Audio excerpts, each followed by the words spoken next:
Tom Aspinall vs. Cyril Gane for the interim title. Chael Sonnen backtracks on Jon Jones matchup. In a major twist in the UFC heavyweight division, Chael Sonnen has dramatically reversed his previous statement regarding a potential clash between interim champion Tom Aspinall and reigning champion Jon Jones. Just yesterday, Sonnen stirred up excitement among fans when he confidently declared that a fight between Jones and Aspinall had been agreed upon, complete with a set date.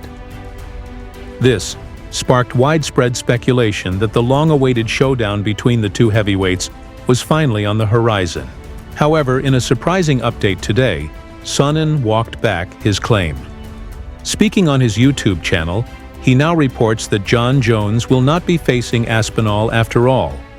Instead, according to Sonnen, the current plan is for Tom Aspinall to defend his interim title against former interim champ Cyril Gane. "You guys probably haven't heard this. You're probably getting this right from me," Sonnen said.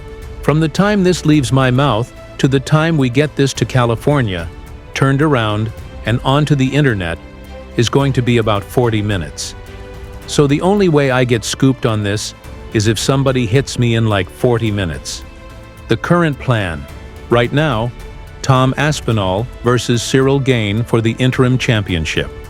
Sonnen's sudden pivot raises a lot of questions. Is Jon Jones avoiding the fight with Aspinall? Is the UFC protecting its star, or simply going in a different direction? What changed behind the scenes in just 24 hours? UFC politics. Movsar Evloev claims he was blocked from congratulating Volkanovski, calls out promotion's favoritism.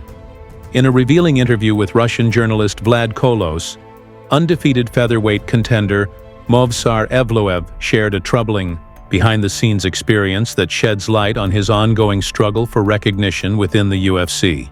Evloev, currently riding a 9-fight win streak in the UFC, claims he was actively prevented from approaching Alexander Volkanovski after his recent title win at UFC 314.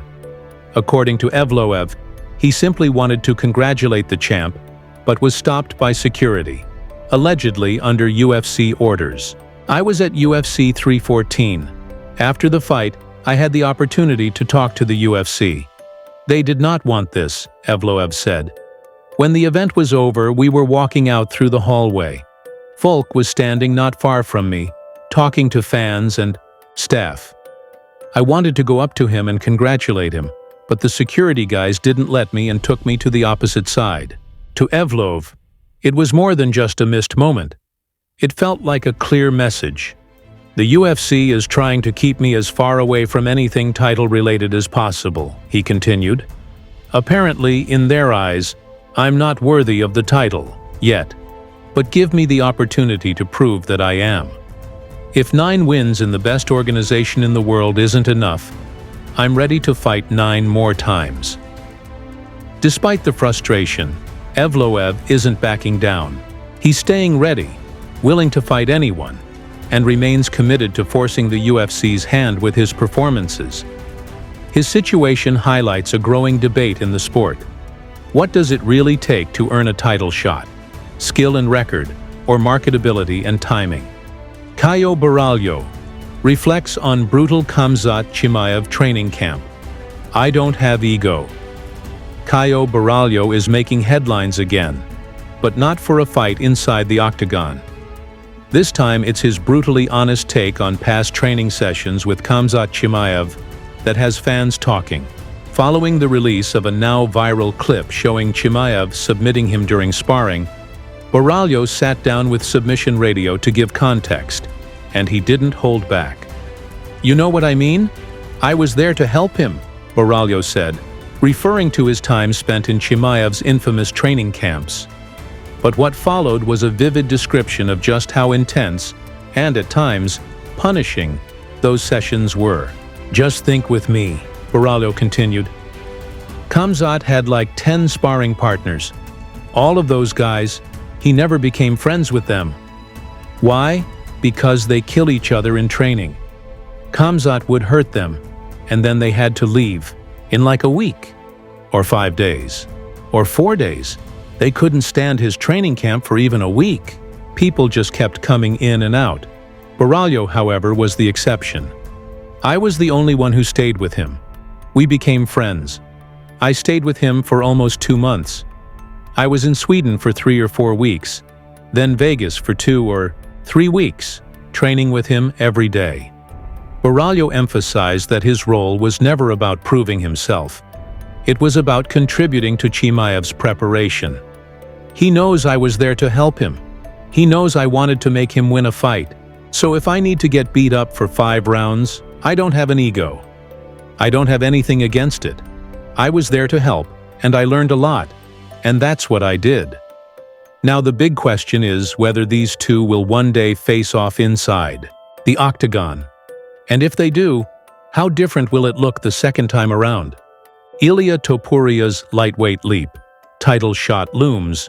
Oliveira. Potentially next, Ilia Topuria's rise shows no signs of slowing down. Now officially in camp, the undefeated featherweight champion is preparing for a high-stakes clash at UFC 317, where he'll fight for the lightweight title. But with the status of reigning champ Islam Makhachev still in flux, the situation is anything but simple. If Makhachev stays at lightweight, Topuria will face him directly for the undisputed title. But if Islam chooses to pursue his double champ dreams at welterweight and vacates his 155 lb belt, the UFC is reportedly eyeing a blockbuster alternative: Ilia Topuria versus Charles Oliveira for the vacant lightweight championship. A Topuria-Oliveira matchup would be one of the most electrifying title fights in recent memory. On one side, you have El Matador, still undefeated and surging with momentum. On the other, Du Bronx, the most prolific finisher in UFC history, and arguably the most dangerous submission artist to ever step foot in the octagon. Both men bring fireworks, both come forward, and both have the kind of killer instinct that turns a technical chess match into a highlight reel war. As of now, Topuria is all in. His camp has begun. Who his opponent will be is still unknown.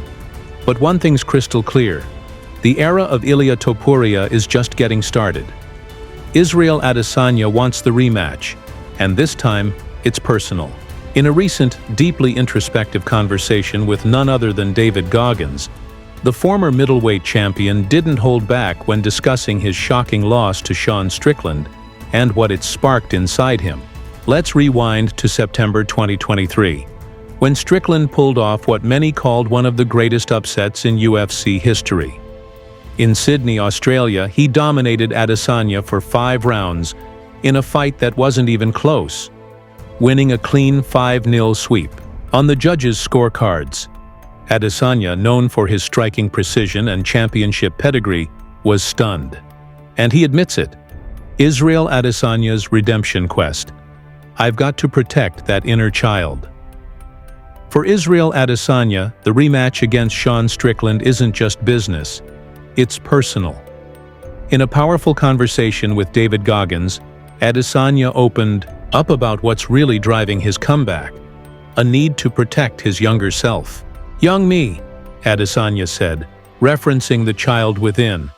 "I just want to protect him and get some get back." It's the kind of emotional honesty that fans rarely hear from fighters at Adesanya's level.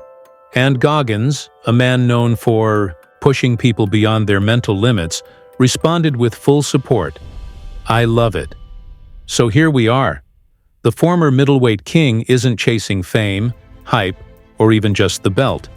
He's chasing closure. After that shocking loss to Strickland in 2023, where he was cleanly outpointed over 5 rounds, Adesanya took time away to recharge, reflect, and refocus. Now he wants one thing: revenge, on his own terms. He's rested, he's locked in, and he's got a mission. As he put it, "I just want to show the world what happens when I come at him correct." Strickland may have beaten him once, but Izzy's made it clear: nobody beats the last stylebender twice. Ariel Helwani isn't mincing words anymore.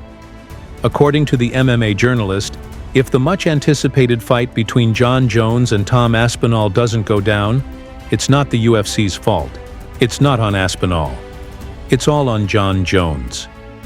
Speaking on the MMA Hour, Helwani laid out his view in no uncertain terms. If this fight doesn't come to fruition, the UFC is not to blame. Helwani explained that the UFC has been making every effort behind the scenes to make the heavyweight unification bout a reality, describing their attempts as very good faith and active. But the holdup? That's coming from Jones. At first I was going to say this is just my opinion, Helwani said. But actually, it's not just my opinion. It's what I'm hearing, what I'm being told, and what I'm piecing together from insiders. This is real. He emphasized that while fights fall apart for all kinds of reasons, this situation is different. If Jon wanted this fight to be a done deal today, contract signed, locked in, it could be. It's up to him, and it always has been.